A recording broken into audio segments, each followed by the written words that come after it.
بسم اللہ الرحمن الرحیم۔ بڑا حساس سا یہ عنوان ہے کہ یزید کو لعنتی کہہ سکتے ہیں یا نہیں کہہ سکتے، اور کوئی بھی بات کرنے سے پہلے میں یہ بات ضرور عرض کروں گا کہ یزید کے حوالے سے جتنی بھی باتیں منقول ہیں وہ تاریخی ہیں، ان کا عمل سے کوئی تعلق نہیں ہے، ہمارے عمل سے۔ نہ ہم سے قبر میں اس کے بارے میں پوچھا جائے گا، نہ حشر میں اس کے بارے میں پوچھا جائے گا، نہ کہیں اور ہمارے کام آنے والی چیزیں ہیں۔ تو جو ایک ویڈیو ہے لا تسألوا عن اشیاء ان تبد لکم تسؤکم، اس آیت سے متعلق کہ سوال کیا ہونا چاہیے، کیسے ہونا چاہیے، تو اس کو تفصیل سے آپ ملاحظہ کر دیجئے گا کہ اس سوال کا ہمیں دنیا اور آخرت میں کیا فائدہ ہے۔ یہ تو بات آ گئی ایک۔ دوسرا یہاں پہ کوٹ کروں گا سعید بن جبیر، حجاج بن یوسف ان سے پوچھتے کہ بتاؤ حضرت علی رضی اللہ تعالیٰ عنہ جنت میں ہیں یا جہنم میں ہیں؟ تو انہوں نے جواب میں ارشاد فرمایا تھا اگر مجھے جنت یا جہنم میں جانے کا موقع مل جائے تو میں دیکھ کر بتا سکتا ہوں۔ مجھے اور آپ کو سکھایا گیا ہے کہ کسی کے اوپر جنتی یا جہنمی ہونے کے فتوے نہ لگایا کریں۔ اب آ جاتے ہیں یزید کے متعلق۔ تاریخی طور پر یہ قول بہت زیادہ مشہور ہے کہ قسطنطنیہ میں جو مسلمانوں نے سب سے پہلا حملہ کیا تھا، وہ جو بحری بیڑا تھا، تو وہ یزید بن معاویہ کی سرکردگی میں ہوا تھا۔ اور آپ صلی اللہ تعالیٰ علیہ وسلم سے جو حدیث روایت کی جاتی ہے کہ بحری بیڑے میں جو ہوں گے وہ جنتی ہوں گے، تو اس سے بعض حضرات نے یزید بن معاویہ کی فضیلت اخذ کی ہے۔ پہلی بات، یہ حدیث اس جہاد کی ترغیب کے بارے میں ہے، اس جہاد پر ترغیب دی گئی ہے۔ دوسری بات، آپ صلی اللہ تعالیٰ علیہ وسلم کا فرمان مبارک من قال لا الہ الا اللہ دخل الجنہ، جس نے بھی لا الہ الا اللہ کا جنت میں جائے گا، یہ عام ہے۔ اب کوئی شخص لا الہ الا اللہ کا اقرار کرے اور اپنی زندگی سنت کے مطابق گزارے، لیکن بعد میں کوئی ایسے اعمال اس سے سرزد ہو جائیں، اللہ نہ کرے مرتاد ہو جائے، کسی بڑے گناہ کبیرہ کے اندر، سود کے اندر، شراب کے اندر مبتلا ہو جائے، تو پھر وہ اس حدیث کی فضیلت سے خارج ہو جائے گا۔ تو جہاد کے اندر ان کی شرکت، یزید کی وہ الگ فعل، اس پر جو سب کو فضیلت حاصل ہے اور سارے صحابہ کو وہ الگ سے، اور اس کے بعد اس کا آدمی کا کسی بھی صحابی کا کوئی بھی عمل وہ اس کو اگر اس حدیث سے نکال رہا ہے، اس فضیلت سے نکال رہا ہے، تو اس میں کوئی بحث کی بات تو ہے نہیں ہے۔ اپنے دور حکومت میں اس سے جو بھی افعال سرزد ہوئے ہیں جو ناجائز ہیں، تو اس حدیث کی بنا پر ان افعال کا انکار تو نہیں کیا جا سکتا نا۔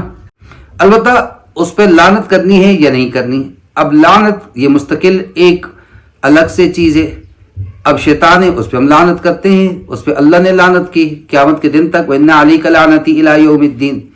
تو لعنت اس شخص پہ کی جا سکتی ہے جس کا مرنا کفر پہ ثابت ہو جائے، جس کا کفر معلوم ہو، ارتداد معلوم ہو، جبکہ یزید کے متعلق کوئی ایسی بات منقول نہیں ہے۔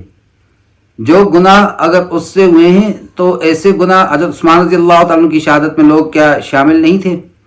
کیا حجاج بن یوسف کو ہم لعنتی کہتے ہیں جبکہ اس نے بھی بہت بڑے بڑے گناہ کیے ہیں اپنی حکومت چلانے کے لیے؟ تو ایک طرف فضیلت ہے اور دوسری طرف اس کے غلط کام ہیں، لیکن لعنت کرنے کی بات یہاں تک رہی، تو جب تک ہمیں کسی کا کفر پہ مرنا معلوم نہ ہو ہم اس پہ لعنت نہیں کر سکتے۔ اللہ کیا فرماتے ہیں؟ ان اللہ لا یغفر ان یشرک بہ ویغفر ما دون ذلک لمن یشاء، کہ اللہ تعالیٰ شرک کو معاف نہیں کریں گے، اس کے علاوہ ما دون ذالک، جو بھی اس کے علاوہ گناہ ہے، لمن یشاء، جس کا بھی ہو اللہ چاہے معاف کر دیں۔ اب یہ اللہ کی رحمت پر ہے کہ اللہ رحمت فرمائیں، معاف کر دیں، اللہ کا غضب جوش میں ہو اللہ معذب قرار دے دیں، عذاب میں ڈال دیں، اللہ کی مرضی۔ تو اس کے بارے میں پھر اس کے اوپر لعنت کرنا یہ قطعاً درست نہیں ہے۔ باقی جنت جہنم کا فیصلہ یہ اللہ کے ہاتھ میں ہے۔ اب صلی اللہ تعالیٰ علیہ وسلم نے کیا ارشاد فرمایا تھا کہ اللہ کے فضل کے بغیر کوئی جنت میں نہیں جا سکتا۔ صحابہ کرام رضی اللہ عنہم اجمعین نے پوچھا کیا آپ بھی اے اللہ کے رسول صلی اللہ علیہ وسلم؟ فرمایا ہاں میں بھی۔ تو جب اللہ کے فضل پر ساری دنیا ڈیپینڈنٹ ہے، سارے کے ساروں کے اعمال ڈیپینڈنٹ ہیں، اعمال تو بخشوانے والے ہیں ہی نہیں، وہ تو اللہ نے ویسے ایک معیار بنا دیا مجھے اور آپ کو سمجھانے کے لیے، ورنہ اللہ کا معیار کچھ اور چیز ہے۔ اللہ کرے مجھے اور آپ کو سمجھ آ جائے۔ تو دوسروں پہ کفر کے فتوے، دوسروں پر لعنتی کے فتوے لگانے سے پہلے یہ سوچ لیجئے کہ جس پہ لعنت بھیجی جائے اگر وہ لعنت کا مستحق نہ ہو تو واپس اپنے پر پڑتی ہے، ایک بات۔ دوسری بات، امام اعظم ابو حنیفہ رحمۃ اللہ علیہ فرماتے ہیں ایک آدمی کے اندر 99 باتیں کفر کی ہوں، ایک بات اسلام کی ہو تو اس کو کافر نہیں کہہ سکتے. تو پھر اتنا بڑا، اور پھر صرف تاریخی روایات کو لے لینا اور اس پہ بات کر لینا. اب کیا پتہ تاریخ لکھنے والا بھی، دیکھیں مورخ کے بھی اپنے اپنے موڈ ہوا کرتے تھے، اس نے کس کی سائڈ لی کس کی نہیں لی، کیا کیا کیا نہیں کیا. اس کو بھی سب کو سچ تو نہیں کہا جا سکتا. میں تو باہر کی بات ہی نہیں کرتا، میں تو اپنے ملک پاکستان اس عظیم سرزمین کی بات کرتا ہوں. تو اس پہ بھی جو تاریخ مطالعہ پاکستان اور تاریخ پڑھائی جاتی ہے وہ 100% صحیح نہیں ہے. جو کہ ابھی 1 صدی کے واقعات ہیں، 1400 صدیوں پہلے کے واقعات کو کون کہاں تک سچ کرے گا، یہ بتائے گا، یہ تو میرا اللہ ہی جانتا ہے.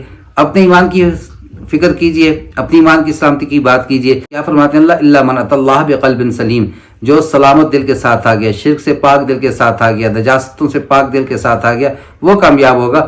اپنی ایمان کی فکر کیجئے. اللہ مجھے اور آپ کو سمجھ اور عمل کی توفیق عطا فرمائے. السلام علیکم ورحمۃ اللہ وبرکاتہ.